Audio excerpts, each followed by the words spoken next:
Well, hey, you guys, welcome back to the Connection Point Parent Podcast. I'm here with Dr. Zach Breitenbach, and this is a part of a worldview series where we're trying to give some tools to you as parents that will catch you up to speed on stuff that your students are actually learning. So they will have heard this lesson already, and now we double back with Dr. Zach to unpack week 2 in a series on the reliability of the Bible. Let's go ahead and dive right in, Zach. So what were your main topics in this second week of your series on the reliability and authority of the Bible? Yeah, so we were pretty ambitious this week in what we covered. Two major topics that you could spend a lot of time on, but we gave a pretty good overview of this, I think. The first main topic was, well, how did we get these 66 books that we have in the Bible? Why is it not 100 books? Why is it not 10 books? Why is it these 66 books and not different ones? Basically, kind of how did we end up with these books? That was the main first main topic, and then the second main topic is, how do we really know what the original books of the Bible said when we don't have the original manuscript of any of those books? All we have is copies of those. So when Moses wrote the book of Exodus on a scroll, we don't have that scroll. We only have copies, of copies of that scroll. So how do we know what was on that scroll? How do we know that we have what the Bible originally said? That's awesome. I mean, this is a question that I think we all wonder about at some point in time. And this was targeted at 8th grade students. But let's start with that first topic. So this is talking about the canon of Scripture. So when you were talking to the 8th graders, did you introduce that word, canon, to them? Yes, we did. So we talked about, in popular culture, you sometimes hear the phrase it's like Star Wars canon. Yeah. So some of them, not as many of them as I thought, had heard of that. But we talked about how that means, basically the official movies and characters and events that are part of the Star Wars timeline. And so we talked about, well, why is it called a canon with spelled C-A-N-O-N, not C-A-N-N-O-N. It's not the weapon. Not a big gun. You say Star Wars canon, they think it's like a big gun used in Star Wars. Like, no. So a canon is basically like a list of books, or in the case of Star Wars, more movies. A canon is a list of books that are accepted as genuine. So the biblical canon is going to be those books of the Bible that we accept as being really from God and having authority from God. So, yeah. Awesome. So that rules me out, being able to write an additional book of the Bible or another Star Wars sequel, for that matter, because exactly. I could do it all I want. But if it's not approved by George Lucas or the Lord, then we're in trouble. Yeah. So what were some of the points that you made about the Old Testament canon? And then why do Christians accept these Old Testament books as Scripture? Yeah, so we talked about how the Jews already accepted these books even before the time of Jesus, right? So like Malachi was kind of like the last book written somewhere around the 430 to 420 range BC. And we have 39 books in our Old Testament. The Jews had the exact same content in their Old Testament, but they divided them up different. They combined certain books. So they would often have 22 or 24 books, depending how they combined it. But for example, like 1 Samuel and 2 Samuel would just be Samuel. They combined those. And 1 Kings and 2 Kings would just be Kings. And some of the prophets were combined. So, but they had the same content. And Jesus accepted it. Jesus and the Jewish leaders disagreed about a lot of stuff, those Pharisees, and they were always having fights and quarrels. But one thing they did agree on was the books of the Old Testament. When Jesus would talk about the law and the prophets, referring to all the scriptures, they knew what that meant, and there was agreement on that. And Jesus quoted from a lot of these. So the New Testament writers quoted from the Old Testament. Even Josephus, who was a first century Jewish historian, not a Christian, lived just after the time of Jesus. He talked about the Old Testament canon. He described how this has been around and it hasn't changed and it hasn't been added to. He said it hasn't been changed since the time of Artaxerxes, which he died in 424 BC. So this was right about the time when Malachi was written. So these books the Jews had, Jesus used them, and Christians have just absorbed these, right? We've adopted these because Jesus accepted them. And so they've been authoritative for Christians since the beginning. Awesome. Now, Roman Catholic and Eastern Orthodox Christians accept some extra books in their Old Testament that Protestants don't accept. So they're often called the Apocrypha. What did you share with the students about that? Yeah. So Roman Catholics, for example, accept 7 extra Old Testament books, and these are often called the Deuterocanonical books or the Apocrypha. And we talked about how these were written between the time when the Old Testament finished. The book of Malachi finished, as we said, around 430 BC. And then when Jesus was born, probably around 4 BC. And, of course, the New Testament was written after Jesus, probably between 48 to 95. But these Apocrypha come in the middle there, between the Old Testament and the time of Jesus. And as Josephus said, the Jews recognized there was no new scripture, but these books were written in that time, and they give a lot of history about things that were going on in that time and talk about other things. But I think there are some good reasons not to accept them, and that would be that the Jews didn't accept them. This was not part of what the Jewish people accepted at the time of Jesus. The New Testament doesn't quote any of the Apocrypha that are accepted by Catholics or Orthodox. Even the Roman Catholic Church didn't officially accept these books until less than 500 years ago. It was in 1546 AD that they did. The Apocrypha never claimed to be scripture in any place. In fact, First Maccabees, which is one of the books, says God had already stopped giving prophecy in Israel. And that's what Josephus said, too. In fact, there was even a Catholic pope, Pope Gregory the Great, who was pope around 600 AD, who commented on the Apocrypha and said they have value, but they're not part of the canon. And there's even some historical errors that you find in there. So there's just a number of reasons why we don't accept those. Got it. So that's in regards mostly to the Old Testament. When it comes to the New Testament canon, how did we end up with the 27 books that we have? Right. So with the New Testament, there was no official list of these books right away. In fact, there was no New Testament right away. Jesus dies around 30 to 33 AD. Probably the earliest of the New Testament books was written around 48 AD.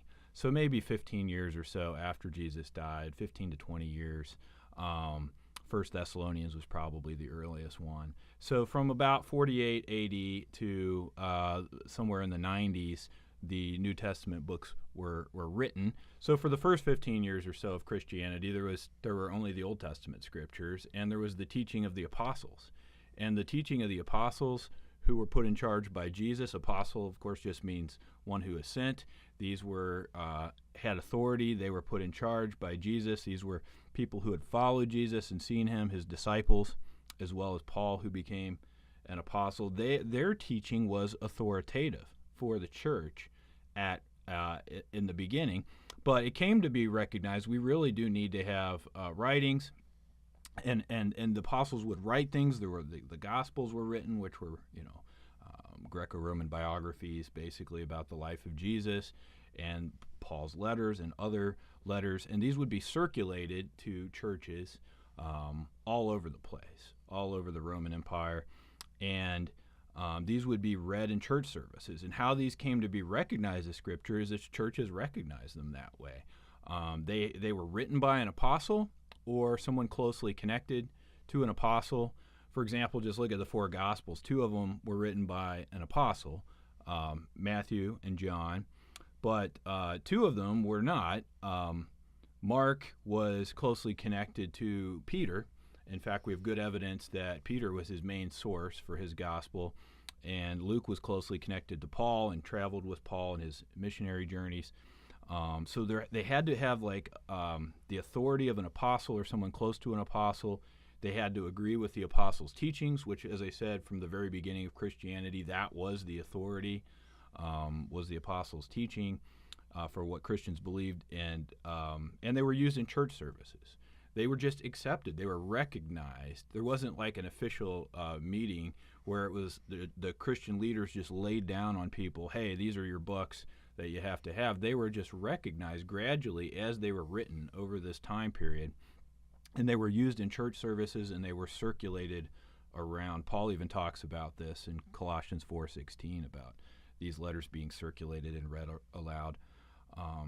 Lists didn't really come out of the New Testament books until later, say the late 100s into the 300s. But that doesn't mean that Christians didn't already recognize these books. They did. In fact, unlike with the Old Testament, where there's some difference between the Catholics, Orthodox, and Protestants, all Christians agree on the 27 New Testament books. And there was never a controversy. There were controversies in the early church, especially about Jesus and how he's God and human and how that works. And there was a lot of church councils discussing, how to work that out and what's the proper way to think of that. But there was never a big controversy about the canon, about the New Testament canon. There was never this poor book that got left out, where a lot of people are like, hey, this book should be scripture, and then some church authority just rules, no, this is getting left out. There was never anything like that. There was some dispute about some books that were included, but never a dispute about books that were left out. So I think we can be confident that we aren't missing anything that we should have, and there's been wide agreement on the New Testament canon. So now let's move on to the second question of the lesson. Since we don't have the original manuscripts for any books of the Bible and we only have copies, how do we know what the original manuscripts said?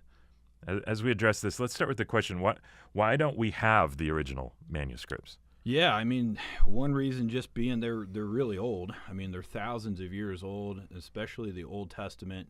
And these materials usually don't last that long. We talked on Sunday about how these were usually the material used was papyrus, which is a reed that grows like in shallow rivers, like in the Nile and in Syria.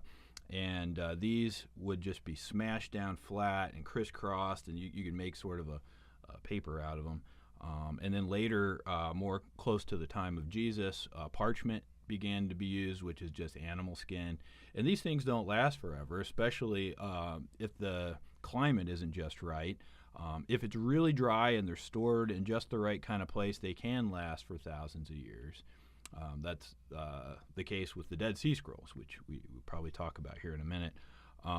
But generally they don't, and they get lost, and we just don't have the original for any of the 66 books.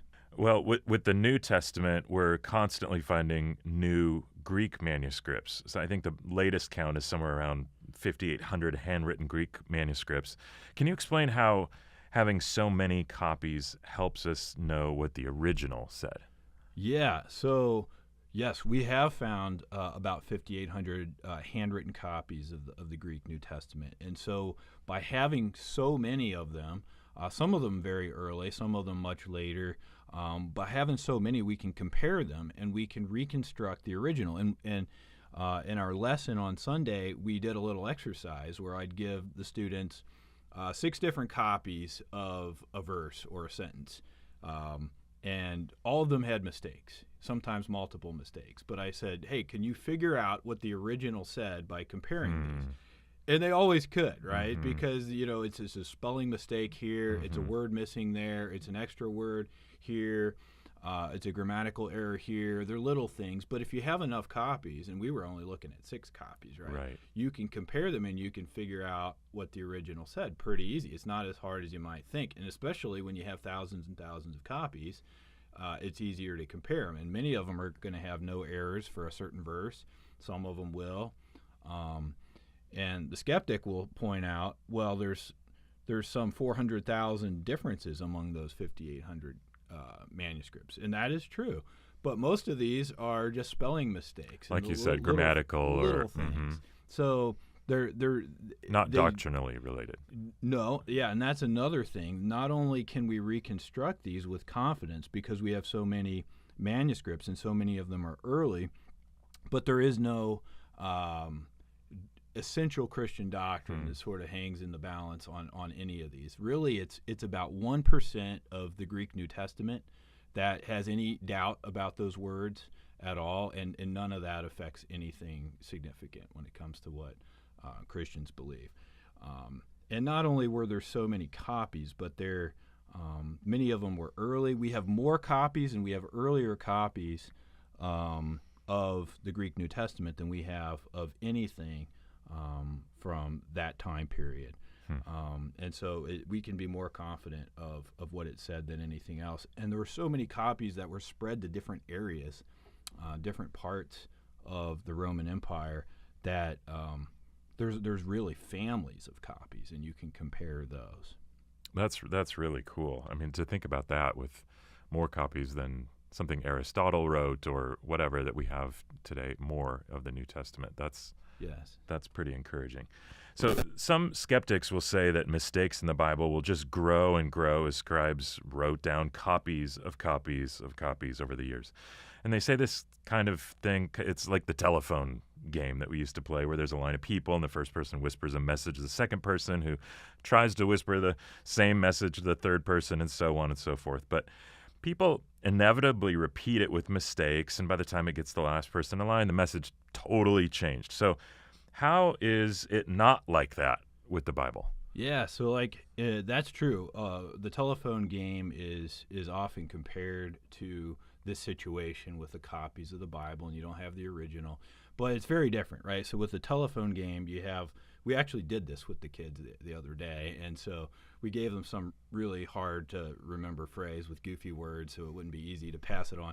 And then by the time you got to the end, it was totally unrecognizable. But with that, you've got you only hear the final thing, right? You hear what the last person says. You don't hear what, say, the second or the third or the fourth person in line says. Well, that's different with the manuscripts because we have some copies are much earlier and some are later, so you can compare the ones that are earlier with the ones that are later. The ones that are earlier obviously carry more weight because they're closer. Also, you don't just have one line like you do in the telephone game where, by the time you get to the end, this is the only line you have from what the original said. You have multiple lines. So the initial manuscript would have a bunch of copies made of it. And then each one of those copies would have a bunch of copies made of it. And each of those would have a bunch of copies. And so there's multiple sort of lines, almost like a bracket on your March Madness sheet, where you've got you could sort of think of it like that, where there's these copies sort of branch out, and you can follow multiple lines to get from the original to, say, one of the later ones. And you can compare all these lines or these families of texts, and you're able to really get a good sense of where the differences are and what the original said. And so you can reconstruct it with great confidence by doing that. That's neat.